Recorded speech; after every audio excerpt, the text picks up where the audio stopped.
So we're gonna definitely talk about it as well. Lisa represent, of course, that big 404 in the building. Shout out to the 404. That's Atlanta, Georgia. For those of you who don't know, Fulton County, home of the Dirty Birds. I got Archangel in the building. What's going on, Art? How we feeling? How we doing? But shout out to you, Toddy. You can always count on him to be on CP time. You know me, bro. Shout out for me always being notoriously late and on CP time. Also, let's ring the bell for me always being late. Big 4-4 energy. Big 4-4 energy. Atlanta Birds game. Let's go. Carlo, what's up? Carlos is definitely not mad at it. Not mad at it at all. IQ tapping in. What's going on, IQ? How we feeling? How we doing? It's a salute, Tidy Bird Gang 229 to the 407. Shout out to that big 229 and that 407. I think that 407, that's Orlando, Florida, right? Hey, that's Orlando? Yeah, I think that's Florida down there. What's up? IQ, how we feeling? Greg in the building says, what's up, Tidy? What's going on with Greg? How we feeling? How we doing? What's popping? Dre in the building says, what's going on, Tidy? What's up with you, Dre? How we feeling? How we doing? What's this big 804 energy in the building? Real big 804 energy. Huge 804 energy in the building. Shout out to the 804 and Virginia checking in. Big VA, the whole DMV. In fact, Greg says, my first time hearing about it. Yeah, it was surprising to me when I heard Shaq talk about it myself. I said, oh, this one of you mean y'all didn't tell nobody about, right? Y'all kept that away from the press. You know, Dear Orlando Ledbetter. Well, who else? Who else covered the Falcons? Schultz. You know, none of those guys spoke about that. One of them real closed door meetings. But yeah. Shaq said, yeah, man, he talked about it. We're gonna talk about it, man. We definitely gonna talk about it. We got Daniel Berry Sports Highlights is in the building. Daniel, welcome in, my friend. How's everything going? It says good afternoon. Good afternoon to you as well. Afternoon to you as well. We got Marsha Watkins in the building. How you doing today? How's everything going? Hope you are doing fantastic on this beautiful Saturday afternoon. We're gonna be back in the 80s next week in Georgia. Yeah, I like that hot weather, man. I'm a hot weather person, you know. I like that hot weather. I'm glad the cold weather is finally getting out of here. Even though, honestly, it really wasn't that cold this year. You know, we might have had a strong, maybe a month worth of cold weather. It didn't get real cold this year, you know, which is normally the case in Georgia. Now, there have been some times that it got real damn cold. I think like 2 years ago, boy, we had a very cold winter for Georgia, but for the most part, it doesn't get very, very cold, or it does get cold sometimes, but not for a very extended amount of time. But this year, it was a very pleasant winter. Really didn't see a lot of cold weather at all. At all. Lisa says the funniest part was when Cousin did the Burrow call when Shaq asked him to do it. Yeah, Kurt, that really was my first time listening to Kirk Cousins talk in depth. I still am yet to watch his press conference when the official press conference he had when he had on the tie and everything. I still haven't sat down and watched that yet.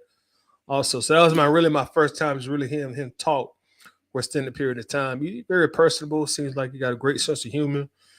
Seems very down to earth. So I really enjoyed the interview and listened to him talk as well. Coach Corn in the building. What's going on, Coach? How we doing today, bro? How we feeling, y'all? Make sure to check out Coach also on YouTube as well.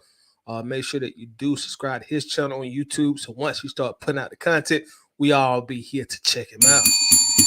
What's happening, Coach? What's good, bro? You have to watch the entire hour-long video. I didn't take him serious when he said it. I look at it as something he would like to do. Yeah, we're gonna talk about it too. And I watched the entire video as well. I watched the entire thing from start to finish. In fact, what's today? Saturday. I sat down and watched it, I think Thursday. I sat down and watched the entire thing. It was a pretty good interview, you know, pretty good interview. Shaq's always been a very entertaining athlete. So it's a very good interview. I really enjoyed it.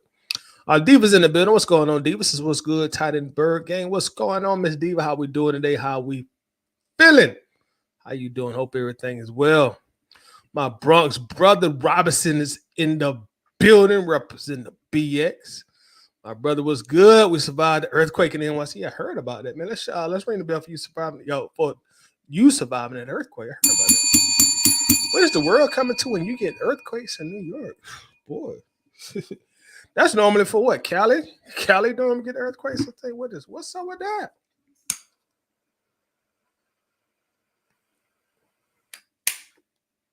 Crazy times, crazy times, crazy times. But I'm glad you're well, man. Glad you were well. Greg said he represents that big fall for energy in the building. Huge fall for energy. It's in the building. We got a dog cool in the building. Yo, yo, yo, yo, yo, yo, yo, yo, yo, 770 in the building representing that 770. Shout out to the whole 770 in here. What's going down? T-Dub in the building. What's happening, T-Dub? How we doing? What's popping with your T-Dub? Marina says you represent that 512 in the building. What's happening with the 512? What area code is that, Marina? I'm not familiar with the 512, but shout out to the whole 512. Shout out to the whole 512. But yeah, getting to the topic of the show today, Shaq. Is Shaq going to buy the Atlanta Falcons? Are we gonna ditch Arthur Blank and it's gonna be Shaq's team? Is that what's about to happen? So yeah, going back to the interview, right?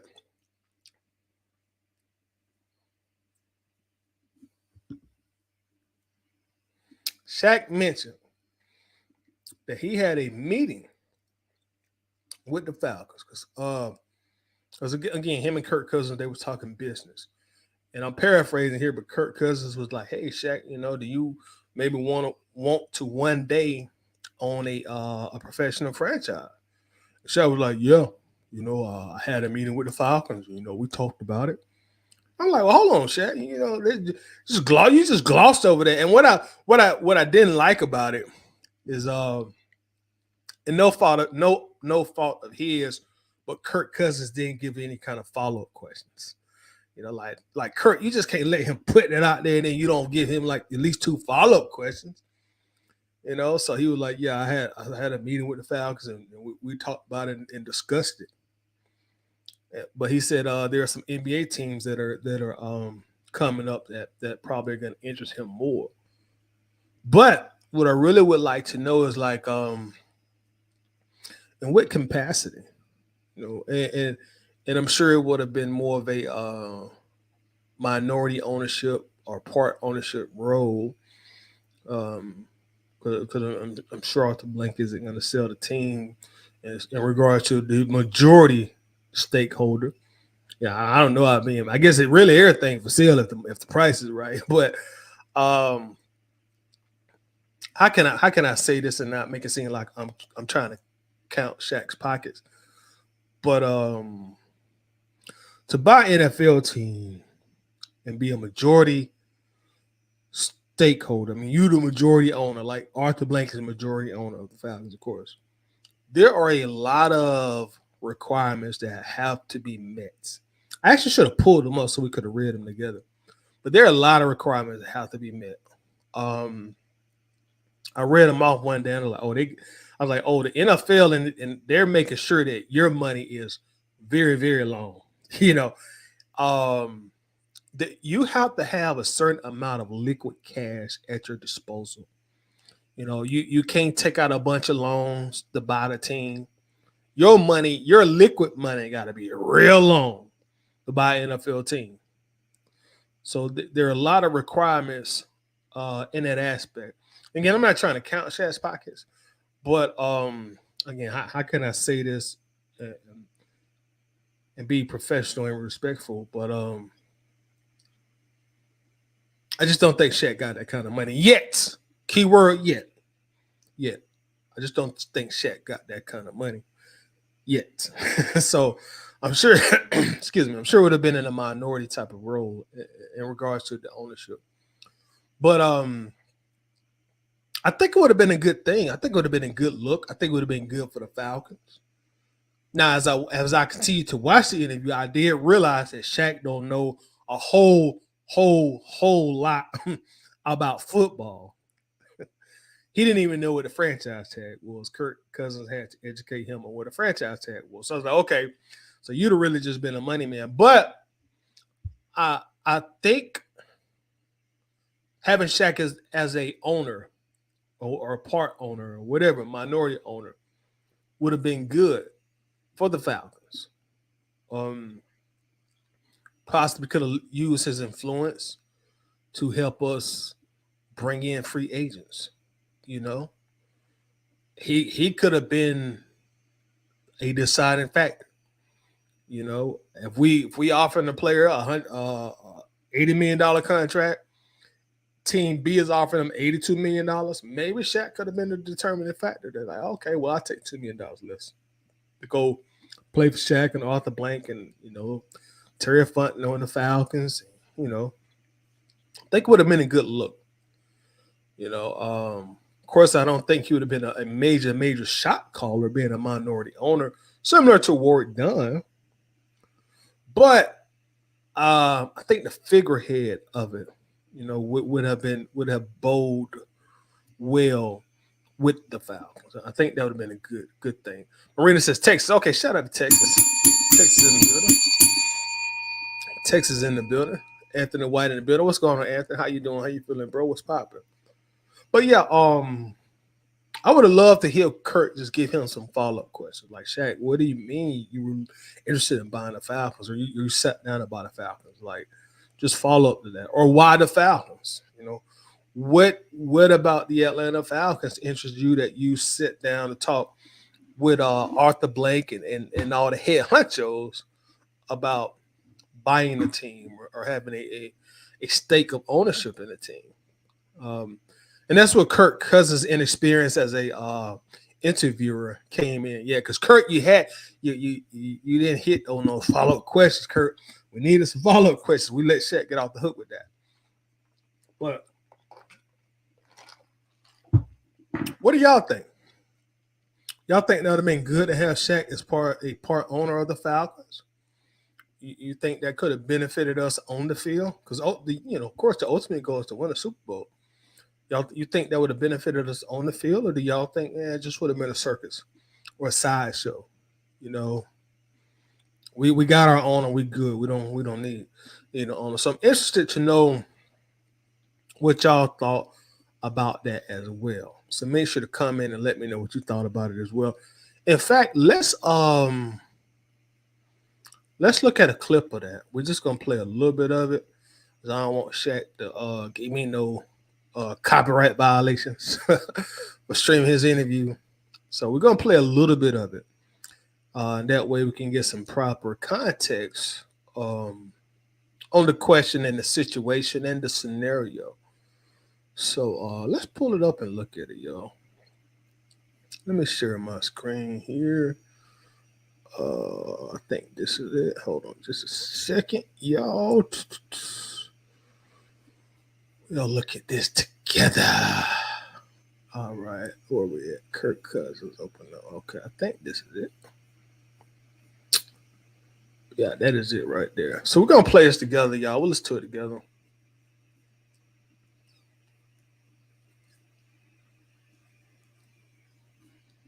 Y'all let me know if y'all have any issues with the sound. Really? That would interest you more? Yes, interest you more. Okay, let me go back. I think I didn't cue it up in the right place. Always, done my business. Did sports team ownership interest you at all as you were playing? Yes, I actually had a conversation with the Falcons. And I thought about it, but I know there's a couple of new NBA teams coming up, so I'm probably. That would interest you more? Yes, interest you more. Okay, so he says, yes, I actually had a conversation with the Falcons, but I know there are some NBA teams coming up that would interest me more. Again, I really wish we could have got some follow-up to that because they really went by it after that. They didn't touch back on it at all. He just put it out there and they kept going. So I really, really would have liked to know more. And going back to the financial part of it, again, I'm not trying to count Shaq's pockets, but you sit down with Arthur Blank and he's like, look, you can get 2, 3, 4, 5% ownership, but that's how much it's gonna cost. And they give you that price, you like that for only 2%. Like, I could be a majority owner in the NBA for that. Because as y'all know, the NFL franchises, they're worth way, way more than the NBA franchises, man. I think the Falcons are a value. Y'all help me out. Y'all know better than I do. But I think the Falcons are worth like $4 billion right now. I think they're worth like $4 billion. I think the Cowboys are worth the most. They're about probably $7 million, $6 million right now. So again, in order to buy an NFL team, you gotta have long money, man. You have to meet a lot of financial requirements to buy an NFL team. You just ain't gonna go to Bank of America, Wells Fargo, say, yeah, let me get a $5 billion loan to buy this team. No, it's not that easy. Not that easy. Winston, I definitely see Shaq going with Braun to put a team in Vegas, possibly. And I remember, speaking of Vegas, I remember there were, at one point it was like none of these leagues wanted to put a team in Vegas. It was like taboo. Like, oh man, you can't put a professional team in Vegas. Got all this gambling. But now, obviously, they don't care. They had an NFL team there. NBA team possibly coming there very soon as well. Don't be surprised if they may get a baseball team as well, soccer team also. So that just shows how everything is progressing. Winston also says Shaq has a net worth of $500 million. He would have been a minority owner, which still bring in chicken. Yeah, definitely a minority owner. Because again, man, to buy an NFL team, bro, you gotta have hella money.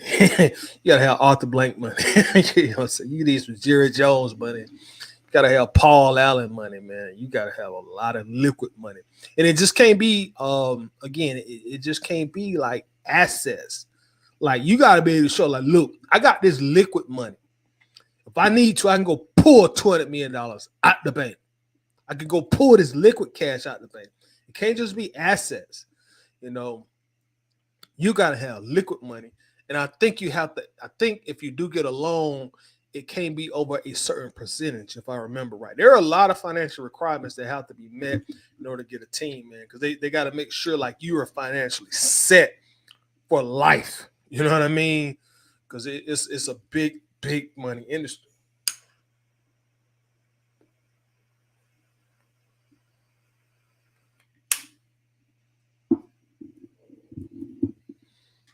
But yeah. Ark says Shaq is more for entertainment, not business wise. Yeah, I agree with you on that.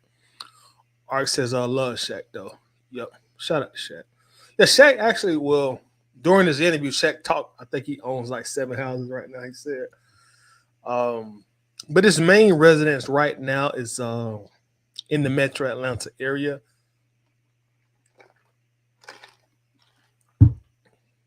He works what's called the NBA show with is it NBA Tonight with Ernie and Shaq and Charles.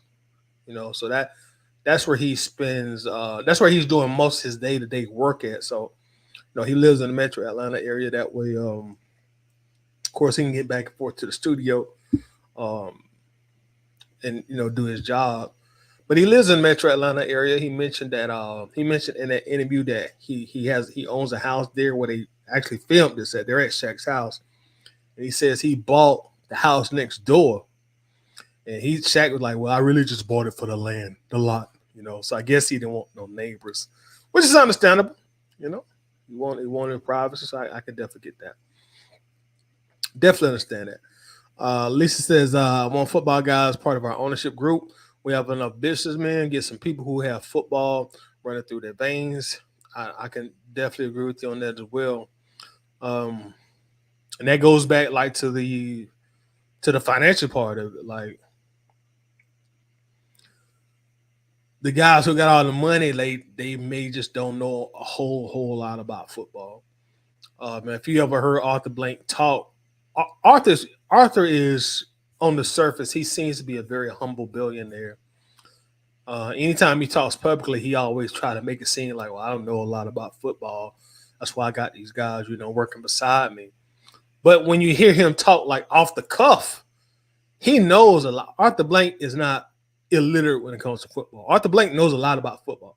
Now, I don't know if that knowledge came from him buying a team and it became acquired knowledge about the sport throughout his ownership tenure, or he went into it with that football knowledge. But if you just hear him talking, when he kind of got his guard down, he ain't trying to be humble. Arthur Blank knows a lot about the sport, knows a lot about how to run it. Obviously,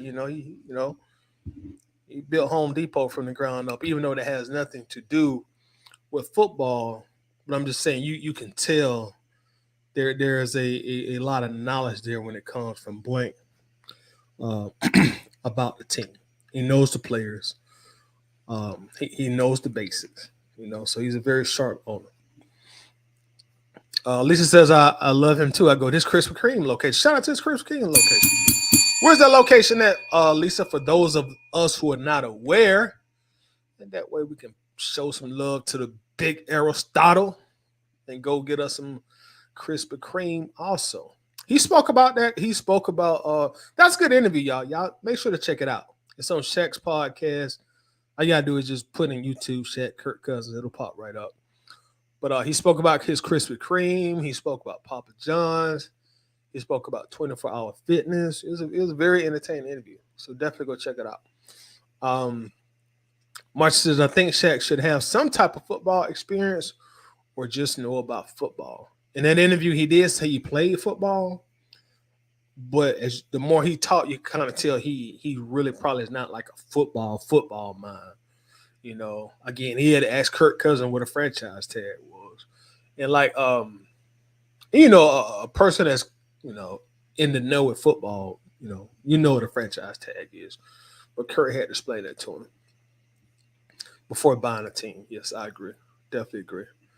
IQ says Shaq's business acumen and star power could have bought a few high caliber players to the squad. I was thinking that too, IQ. Like, man, that could have really helped us out. Same thing I was thinking also, Shaq is still very in tune, with the younger generation, the 20-year-olds, they still look up to him.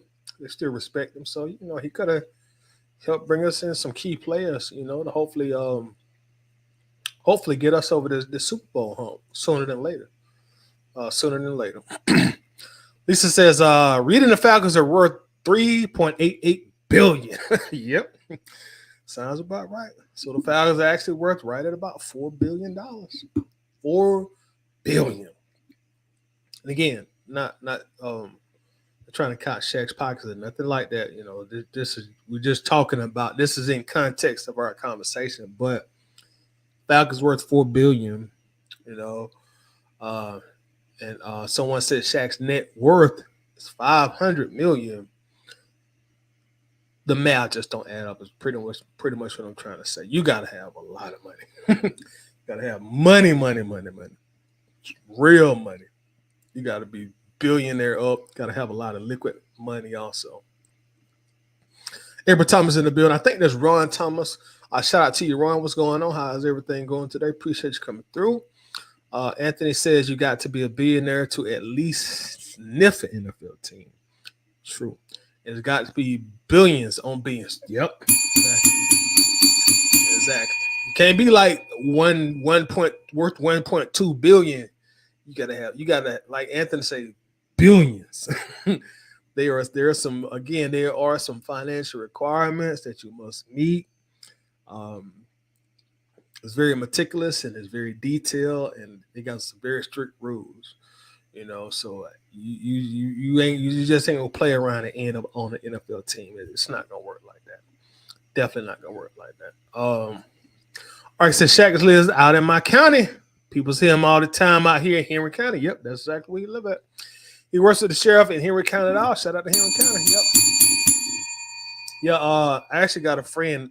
I wasn't gonna mention the county, but you brought it up, Art, so we'll go ahead and talk about it. But yeah, he lives in Henry County.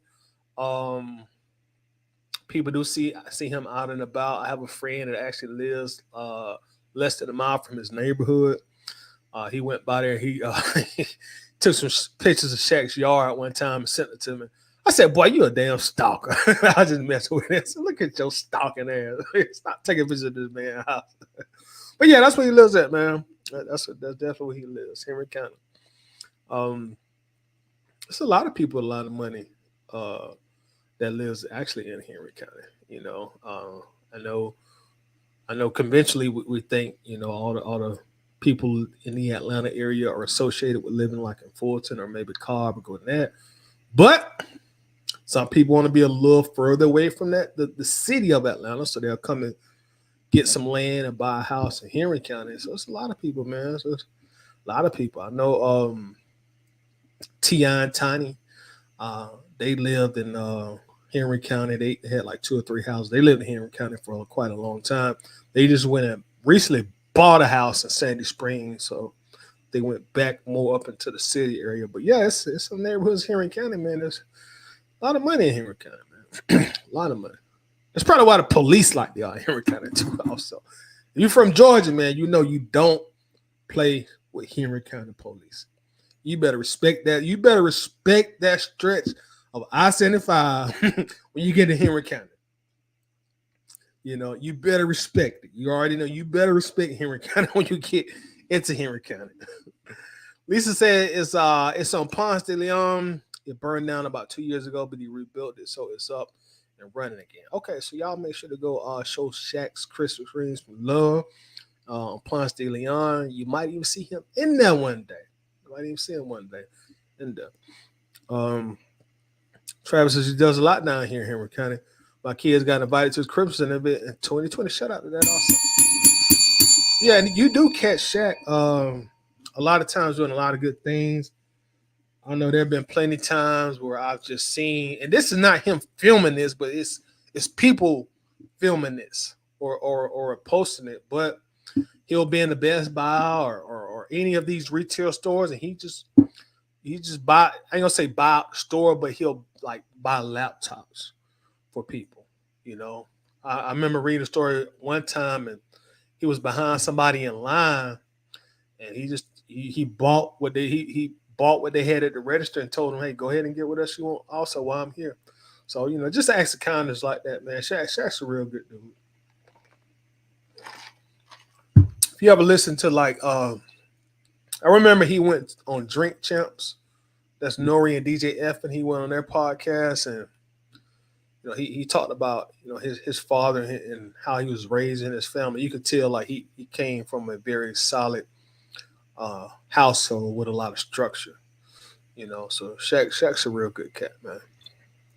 John Hick is in the middle. What's going on, John? How we feeling? How you doing? What's popping? What's going down? Says just getting in. What's the source today? We were talking about Shaq revealing that he talked to the Falcons, Arthur Blank, about buying the Falcons or being a minority owner of the Falcons. So we were just talking like, hey, what do we think about that? Would that have been a good move for us? Could we have, got better talent because of Shaq? Or maybe not so much a good move. We're really just talking about that. What's up, Scooter? So Shaq can get a team together like how Magic did to buy the Dodgers. Yep, possibly. Yeah, and Magic, and you're right. Magic does have some ownership in the LA Dodgers as well. Art says, oh my God, Henry County folks out here. Yeah. Play around Henry County if you want to. You play around if you want to, Henry County. Diva says, make sure y'all hit that like button, subscribe to the page, hit play. Yeah, let's hit the like button. Shout out to Diva also. Yeah, make sure that you do hit that like button. Please hit that like button for me as well. That definitely helps us get on the algorithm. Sister Popo be out there also. Yeah, deep. And also, y'all, make sure that you are following Atlanta Bird Gang on Facebook as well. The link is pinned in the comment section. So if you're not already following the Facebook page, make sure you do follow us on Facebook. Follow our official page on Facebook. We have updates on the daily, constant updates. Just a lot of stuff that we're doing on the Facebook And we are growing tremendously fast. So thanks to everybody who's already following the Facebook page. But definitely make sure that you follow us on Facebook. We put out a lot of content continuously on our Facebook page, so make sure to check us out on that as well. And those of you who are coming in, we're gonna also go back a little bit, and we're gonna listen to this again about Shaq buying the Falcons or trying to buy some of the Falcons. Our part ownership of the Falcons. Here it is. Sports team ownership interest you at all as you were playing? Yes, I actually had a conversation with the Falcons and I thought about it, but I know there's a couple of new NBA teams coming up, so I'm probably That would interest you more? yes, interest you more. If yes. you were to do it, would you want to be involved in basketball decisions? No. All right, so we'll stop it right there. Again, I don't want to get no copyright strikes in there.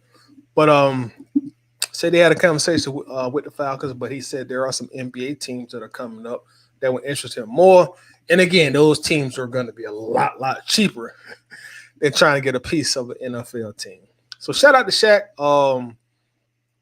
But that does let me know that Shaq, I shouldn't try to speak for Shaq, but I'm going to assume, Shaq said he bought the house next to his house.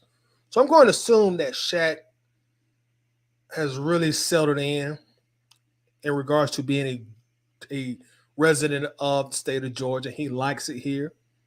He likes the people here. And this is where he's settled at. So with him trying to buy the Falcons or being a part owner of the Falcons, that says a lot. And if you watch him on NBA on TNT, he obviously has an affinity for the Hawks. He obviously likes the Lakers too and Magic, the teams that he played for. But you can tell he kind of like has a soft spot in his heart for the Hawks. There's some bias there, and I think like a lot of people, hey, I've lived here for years now, so I got a little love for the local team, the home team. So you can kind of tell that, like, he messed with the Hawks. Tell he messed with the Falcons also. You see that thumbnail, he's in the Atlanta Falcons jersey. So who knows? Maybe the NBA team doesn't work out and he comes back to the table with Arthur Blake, say, what can I do to get a minority stake in the Falcons? I love the state. I love the city of Atlanta. I love the guys I love the things that you guys are doing as an organization. And I want to get in. I think my business mind, my celebrity could do this corporation a lot of good. So let's sit down and let's see what we can come up with. So maybe he comes back. We'll see. We shall see. Let's see. Philip says, "What's up, Philip?" Says, "I know it's off topic, but let's do a mock after. If I have time, I'll try to do a mock. If not, I may come back and do one tomorrow. I'm planning on trying to come on tomorrow also. So we'll try to knock it out today or tomorrow. But turning the page on that, we're gonna now talk about we for the second consecutive off season. We spent a lot of we've been talking about money, Shaq money. We've been talking about Arthur Blank money. I've been counting everybody damn money on this show but mine. So let's just keep counting these billionaires and multimillionaires' money. So for the second consecutive off season, Terry Fontenot has spent a lot of Arthur Blank's money.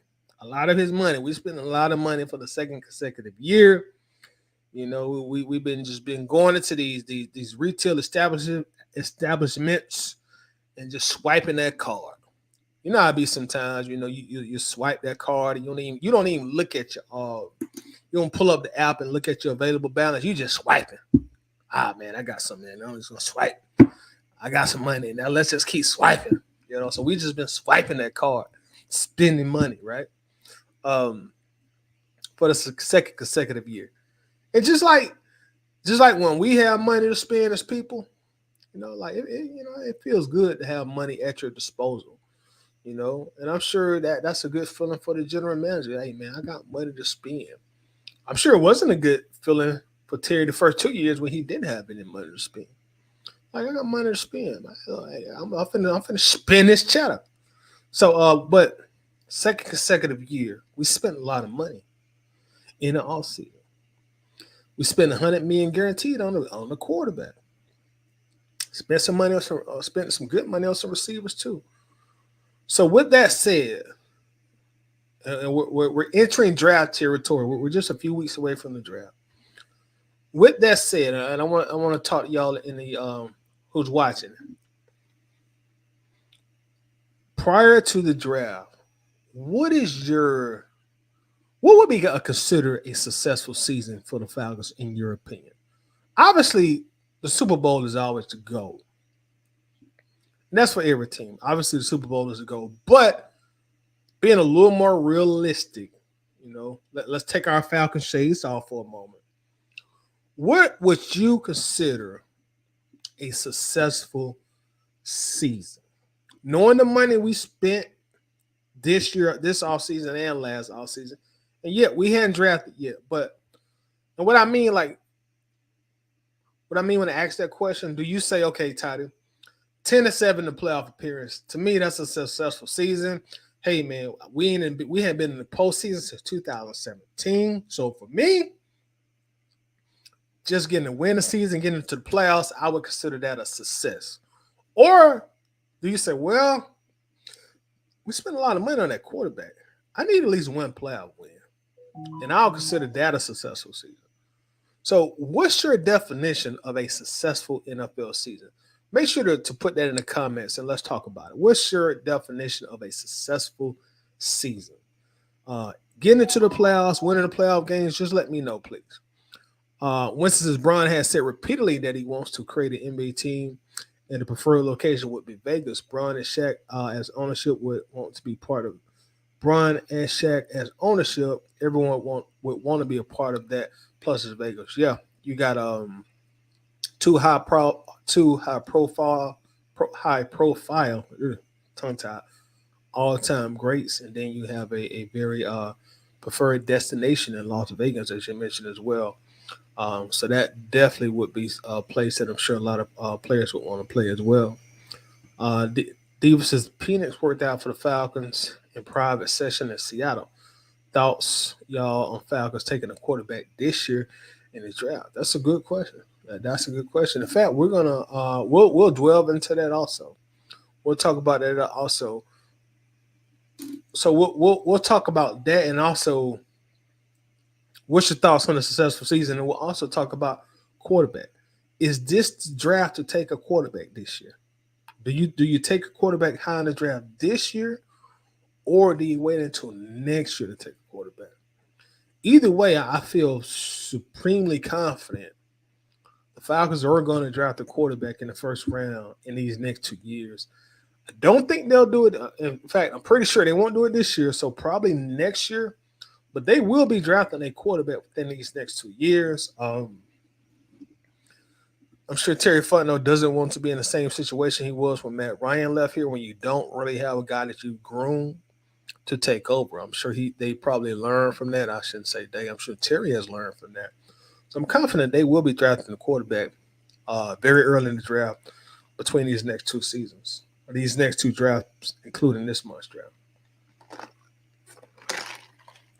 And as Diva said, the Falcons do seem like they have shown some newfound interest in Michael Penix. They sent a lot of people out there to his private workout. Those included were head coach Raheem Morris, general manager Terry Fontenot, and also a bunch of other talent scouts and talent evaluators. So, are the Falcons like interested in possibly in Michael Penix? Is that somebody that they could possibly look at trading back into the first round to get this year? Or if he's there in the second round, with the Falcons say, okay, if he's still here in the second round, we're gonna take him. So is this the year to draft the quarterback, or do y'all think next year is the year to draft the quarterback? When I say draft the quarterback, I mean drafting the quarterback. I'm not saying the third or fourth round like when we had Ritter. I'm talking about drafting your franchise quarterback. This year or next year, what do y'all think?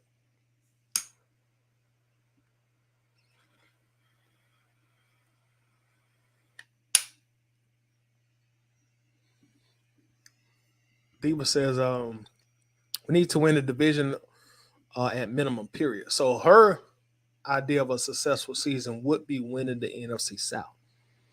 So she says we need to win the division, which I agree with. Winston says 11-6, 12-5 division winners, and at least one playoff win. I'm kind of in that same boat also. I think if we can at least win one playoff win, I'll walk away satisfied. Okay, that was a successful season for us.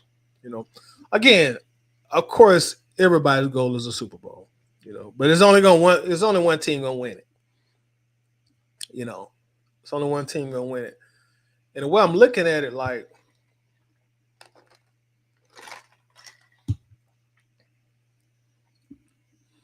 we haven't had a winning season since 2017, coming off 3 consecutive 7-10 seasons. So, what can I be personally like? What's realistic for me to say what was a successful season? I don't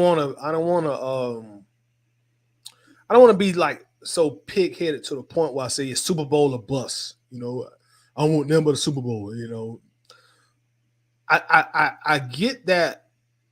I get that rationale, but at the same time, it's only one team gonna win it.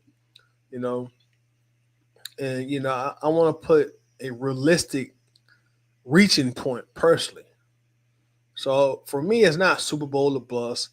Similar to what Winston just wrote. Hey, let's get 10, 11 wins, possibly 12 in the playoff victory. If we get one playoff win this year, we win 11 or 12 games. To me, that's a successful season for the Falcons. That's a successful season. Now, you finally got that monkey off your back. When I say the monkey off your back, of consecutive years not going into the NFL playoffs. Now you're back in the playoffs. You won a playoff game. Now you can consider yourself now you're a contending team by winning one playoff game. Now you got a lot to build on going into 2025. Now a lot of these young guys that are on the team, Bijan, Kyle Pitts, Drake London, the guys in the trenches, Chris Lindstrom, Caleb McGarry, now those guys, AJ Terrell, now those guys have playoff experience. Now they have valuable playoff experience. So then you got something that you can build on going into 2025. Ron Thomas says win 3 playoff games. So if we were to win 3 playoff games, that means we're going to the Super Bowl. That means we're going to the Super Bowl. So we win 3 playoff games, they're going to the Super Bowl. Now you are definitely reaching for the stars on that one. Hey, I'm not mad at it because we win 3 playoff games, we're probably going to end up with a ring. Well, I shouldn't say probably. Yeah, it depends on whether or not we're in a wild card, if we're a wild card team. But either way, you win 3 playoff games, you were in the Super Bowl. So I would love it. I definitely would love it. IQ says winning the division and home playoff game. Yeah. Can we get a home playoff game this year, please? Mercedes-Benz Stadium been open damn near a decade now. It's been open damn near a decade, and we hadn't even hosted a playoff game yet. You're like, come on, we need to host a playoff game. Winston says, I'm not too pressed about getting a quarterback this year. Next year's a necessity unless one of the big 3 drops to us or one of the top 5 Penix is still sitting there early in the second. I agree with you 100% on that.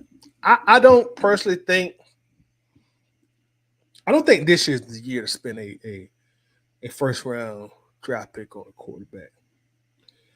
I really think you got to go and get your edge rusher. And to be honest, I don't even know if the second round you can do it in the second because I feel like you need to draft a cornerback. I mean, I know we signed what was his name, Antonio Hamilton Sr. free agency, but I kind of look at him as this year's version of Jeff Okuda. You know what I mean? I feel like you need to spend that second round pick on a cornerback. Even though I feel like we must re-sign AJ Terrell, but you got to plan for the future. Also, what if you can't come to an agreement with AJ? you need a backup plan. So I really feel like you got to go edge rusher in the first round, cornerback in the second round. Now I am with you on that also. If Drake May just sitting there at 8 somehow, it's okay. Yeah, I mean, don't be stupid. If something happens and Jay Daniels sitting there at 8, oh, okay, yeah, don't be stupid. But we all know it's a 99.9% chance that's not going to happen. So I really think it makes more sense to try to get your quarterback next year. Because another reason also, and I know some people say, well, that's still football. You shouldn't look at this like that. But if you draft the quarterback in the first round this year, I don't know how Kirk Cousins is gonna take that. Y'all know how quarterbacks are. Y'all know quarterbacks, they some real artsy fartsy type of people, You really can't do nothing to make the quarterback feel some kind of way. And even though this is Kirk Cousins' first year here, I kind of feel like you don't get a guy right now for Kirk. You kind of like, hey, you hear this your first year, this is all you. We ain't going to get nobody in the first round. This is all you. Your squad, your offense, your team. I feel like you give him that the first season. Now, obviously, Kirk Cousins is no idiot. Obviously he's very smart, and he knows how NFL contracts work better than damn near anybody else. Because he has manipulated these guaranteed contracts virtually all his career. So he knows better than anybody playing the game damn near how contracts work in the NFL. He's not going to say it publicly. Falcons are not going to say it publicly. But we will say it publicly. Kirk is pretty much here on a 2-year contract. Even though on paper it says 4 is really a 2-year contract, Kirk Cousins knows that. So with that said,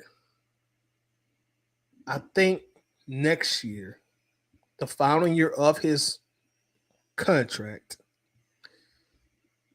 is a more practical time to take a quarterback in the first round. Not only that, you still got one more year to build on that, to build a team up. Still got one more year. Got one more year where I'm going to go get a defender, I'm going to go get a cornerback, or I'm going to go get a D tackle, or, hey, man, I got this can't miss lineman.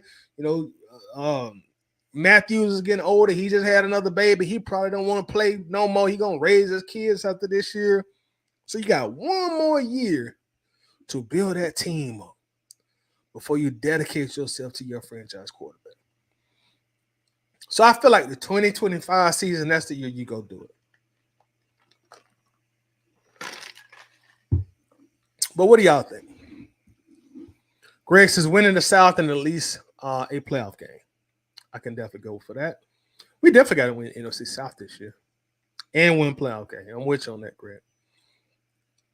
3 Dirt in the building. What's going on, 3? How we doing today, bro? How you feeling? Says it kind of depends on who you're looking at when you call us a successful season. Terry Fontenot position or Raheem Morris position? Well, yourself personally, like in your opinion, personally, what would be a successful season to you? Like for myself, I say you got to win at least 10 regular season games. At least. Anything past that, that's just ice cream and cake for me. So personally, I say, okay, Falcons got to win at least 10 games, no less than 10, and one playoff victory. For me, that's a successful season. We don't have to make the NFC Championship game for me personally going into the season for me to consider it a success. Coming out 7 losing seasons, not being in the playoffs since 2017, I would consider one playoff victory a successful season for us. It gives us something to build on the 2025. So not so much like Terry or Raheem, but for yourself personally, what do you consider a successful season? Even says I'm not opposed to a quarterback this year and them being and them being in the quarterback room like a sponge. Period. I can definitely see that also. Because if they do happen to get one this year, that gives that quarterback potentially 2 years to be in the quarterback room, as you mentioned, and soak everything up like a sponge. Excuse me. So I can definitely see that also. Coach says you absolutely have to get your quarterback of the future this year. You cannot waste being at 8. You cannot say next year because you don't know where you will be next year or at the top. Or on top of that, he can sit 2 years. I can definitely see that also. So let me ask you this, Coach. With us being at 8, who do you think you could get at 8? And I know Drake May is your guy, but we both know Drake May will definitely be going by 8. So from the guys who will still be there, who do you like? Penix, some people may say that's too early for Penix, but who would you like or who would you suggest in there? 8 Penix, who else? JJ McCarthy, Bo Nix, like who are you looking at other than Drake, man? Coach also, y'all forget we have KC. That you mean Kansas City? And Kirk Cousins, sorry. Unless he gets hurt, we will be 20 plus in the draft next year. That's true. And then what y'all say is too high of a price to move this year, but think we can go 15 plus moves up next year. Fair point. Very fair point. Like you said, we drafted 23rd, 24th, 25th next year. It's going to cost way more moving up from this year. So that's a great point. Great point. Coach also says tell him you're trying to do what great teams like Green Bay have done, sit in Newby to sit behind a great quarterback for a few years. And that's he's speaking of when they had Aaron Rodgers, but still drafted Jordan Love. And it seems like that's worked out so pretty good for them thus far. Jordan Love looks like he's going to be a great quarterback for years to come. Coach also says, also as an organization, now you can care about some players' feelings over you. At the end of the day, who cares how he feels? Another valid point. Another very valid point. Diva says, I don't think it would be an issue for Kirk Cousins because he says he's in Atlanta to retire. He's well aware he's coming back from his injury. Yep. Speaking of the injury, he mentioned on that show that his rehab is going good. He says he can drop back. But I think he says his lateral movement is where he's still being affected right now. But he got plenty of time. He got plenty of time. I doubt they'll even let him play any preseason games. So he definitely has plenty of time to get himself back acclimated and get recovered from that Achilles injury. Which a lot of people question or signing him coming off an Achilles injury. And that's valid. It's definitely valid criticism.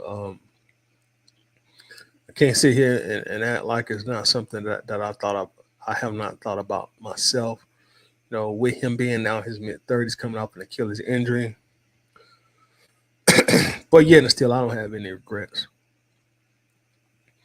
I feel like he's easily the best quarterback that was available easily. It costs a pretty penny to get him, but again, it's only a 2-year deal. Where it's not like we're locked into Kirk Cousins for 4 and 5 years like we were when Matt Ryan got old. And we're just sitting there waiting for that contract to run out. Kirk Cousins only here for 2 years of guaranteed money, so I can go for it. I can go for it. Diva says, yep. Kirk Cousins said June, and while I know Heineken staying on the roster, yeah, Heineken will be here.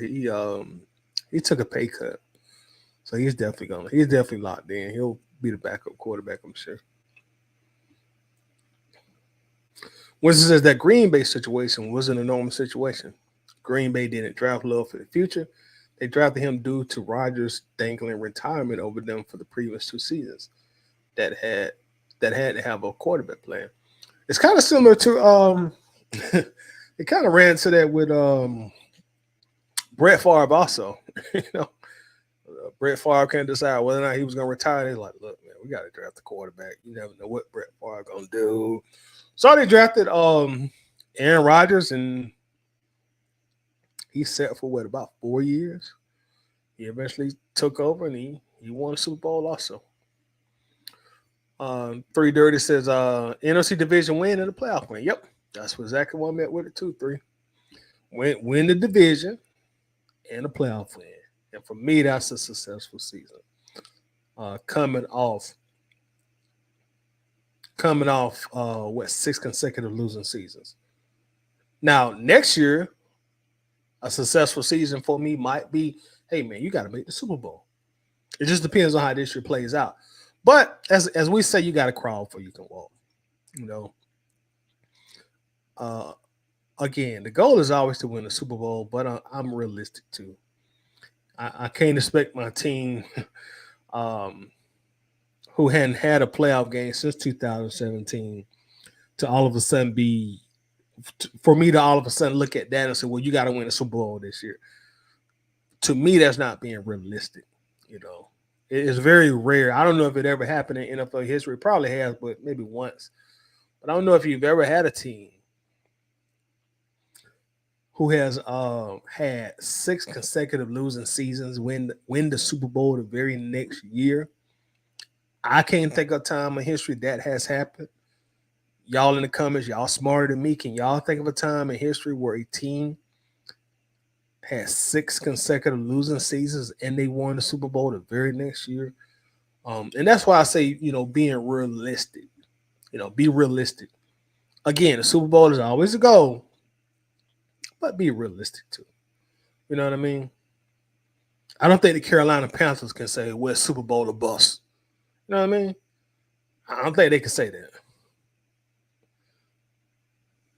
So, let's see. Coach says, for me, leverage the house or at least try to get made. If it don't work, then you got your quarterback. Then you get your quarterback at some point. I don't care who we get, as long as it's not Penix. Oh, so Coach said, don't get Penix. Okay. I know some people do have concerns, just like with Kirk Cousins. Some people have concerns with Michael Penix Jr.'s injury history, and I'm one of them. I've softened my stance a little bit on Penix, but like some people worry about Kirk Cousins' Achilles, I'm worried about a guy with 2 ACL injuries before he even take an NFL snap. For me personally, to me that smells like that's genetics. When you have that many ACL injuries before you take an NFL snap, to me that's just genetics. And there's no knock on him. There's some people are just genetically have weaker ligaments than the normal person would. I've had 2 ACL surgeries, so genetically, I think that's just one of the things. It's genetically, my anterior cruciated ligaments are just not as strong as the average man. Sometimes it's just genetics. Coach says, not just love. So I'm not trying to hear that. They have Favre. They have Favre. Then they got Rodgers, who sat. Then Love, who sat. Also, San Francisco did it. All your great teams do it the correct way. Yeah, I see what you're saying. I guess the only rebuttal some people will say is like the cost of moving up, or if a team will even trade with you anyway. There Washington or who else up there or the Patriots, they could be locked in. They could say, look, Atlanta, I don't care what y'all offer. We're not going to trade our pick. No, we ain't trading your pick. You're wasting your time. Okay, you want to give us four first round picks. So what? We're not moving. You better try to call the Giants, see if they'll trade with you, but we ain't trading. And I think sometimes that's how some teams are. Like, I remember obviously it was a bad decision, but I remember in 2021, the Jets was telling all the teams, like, we're not moving. Stop calling. We're drafting Zach Wilson. Stop calling. Save your time. We're not moving. We don't care what y'all offer. This is who we're gonna take. Stop calling. So some sometimes you can't move up. Sometimes another team just falls in love with a quarterback, like you have fallen in love with a quarterback, and they just like, look, man, we're not gonna move. We're gonna stay right here. We don't care what you guys offer. We don't care what you offer. Winston says, you don't have to hear it. You'll see it when the draft happens. Fontenot can't draft a player in the first round that's going to sit unless it's on the big three, falling to eighth. Also says Fontenot isn't in position to risk his job by trading up to draft a player who's going to ride the bench for 2 years. He's had 3 straight losing seasons to start his team. Now I agree with that. I do agree with that. I agree 100% with that. I'm agreeing with Winston. Like Terry Fontenot, he's just not in position to do that this season. That's why they went to spend the money they went to spend for Kirk Cousins. Terry Fontenot knows he has to win this year.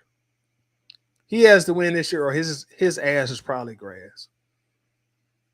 Now, the first 2 years of Fontenot, those are your years to trade the farm for your quarterback.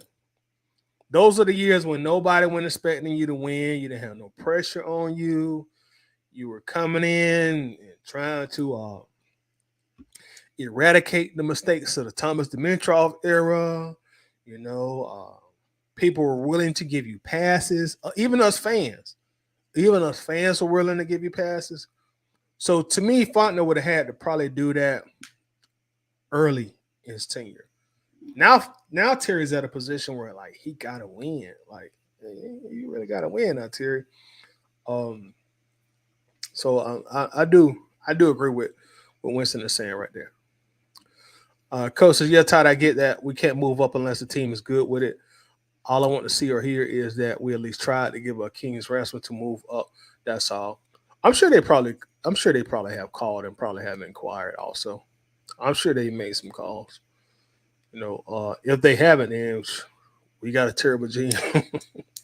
So I think it's safe to say they have inquired with those teams. Coach says, to me, it would show a desire to make this a winning franchise. Winston says, a new head coach, offensive coordinator, defensive coordinator, and the only remainders are Williams and Fontenot. He has to produce the season period. Yep. Yeah, Terry got to produce this year. The thing about it is like Terry no longer can hide behind it's Arthur Smith's fault. That's gone now because Arthur Smith ain't here. Y'all know as Falcons fans, we all just and rightfully so, but we all made Arthur Smith the scapegoat. So that layer of protection is gone. The Rich McKay layer of protection is gone. Everybody's saying that Terry's running the show now. So it's all on him. The success, he will be applauded. Any failures, he will be criticized. So it's Terry's show now. April says, look at the Eagles. They went to the NFC Championship game 4 different times, and they lost them. But 3 years later, they won the Super Bowl. Yeah, and see, that's the thing. They were winning. I don't never like want to say I don't think we can win the Super Bowl, but when you've had 6 consecutive years to just have the expectation that we got to win the Super Bowl for it to be a successful season,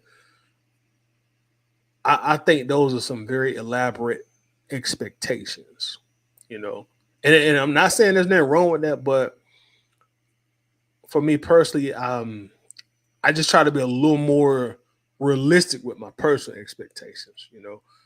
I just think that's asking a lot of any team, not just the Falcons, but any team, to have 6 consecutive seasons and then to come back and say, well, you got to win Super Bowl year number 7. Now, we have a winning season this year, then, we win a playoff game, win 2 playoff games. Kirk Cousins plays good. Bijan plays good. Defense plays good. Now, if you want to go to 2025 and say, okay, Super Bowl or bust, okay, I'm more willing to ride with that because at that point in time, you got something there. You've at least had one season of winning. But again, I can't recall a time in history where a team has had so many consecutive losing seasons and then all of a sudden Super Bowl. You normally build up to win a Super Bowl. Normally, even the Patriots. Everybody, history has given Tom Brady so much credit, and rightfully so. But the Patriots were winning playoff games years prior to finally winning the Super Bowl with Tom Brady. I know history likes to make us want to believe that Patriots were just so sorry, so sorry, so sorry, so sorry. Drew Bledsoe got hurt. Tom Brady came in and won the Super Bowl. No. Patriots were going to the playoffs. They had some winning seasons right before they won that Super Bowl. Diva says, Tyler, we discussed Terry Fun on the eye test and had a good discussion on that topic. I'm going to have to go back and watch it because I didn't get an opportunity to watch it this week. But I'll go back tomorrow or sometime tonight and check it out. Coach says, pretty sure the Aints did it. They were horrible after Katrina. No. New Orleans were winning before they actually won the Super Bowl. Let's see. I'm sure they were winning before they won the Super Bowl. New Orleans win-loss record by year. Let's take a look. We on the internet, so let's take a look at it.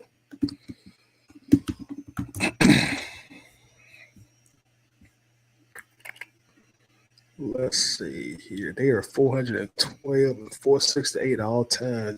They about as bad as we are. So what? They won Super Bowl in 2009.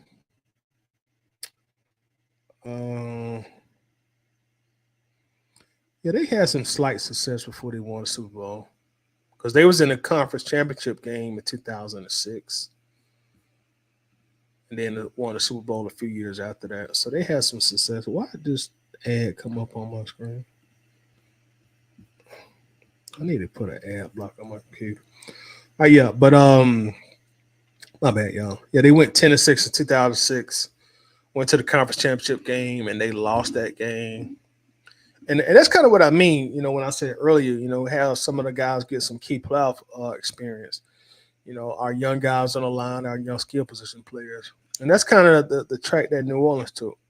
So they went 10-6, they went 7-9, then they went 8-8, and then they won the Super Bowl. So really, realistically, the 3 years before winning their Super Bowl, they only had one losing season. So even New Orleans, they had started winning before the Super Bowl. Lisa says, we have been losing for a long time, y'all. We aren't even above 500. We're 390, 503, and 6 ties. It would be great to finally have a culture of sustained winning. Yes, it would. Let's ring the bell for that. It definitely would. Definitely would. And hopefully the turnaround will start this season. New quarterback in Kirk Cousins, new head coach in Raheem Morris. So hopefully we will get a turnaround this season. And with that said, y'all, I'm going to go ahead and get ready to wrap it up. Appreciate y'all time today. Appreciate the interaction. Appreciate y'all coming through. I'm going to try to come back tomorrow and talk about a few other things and maybe do a mock draft tomorrow also. If not, I'll try to come on that Monday or that Tuesday of next week. Also, me and Uncle Steve, we will be doing a live draft show on Thursday, April 25th, I think is the date. I'll verify that.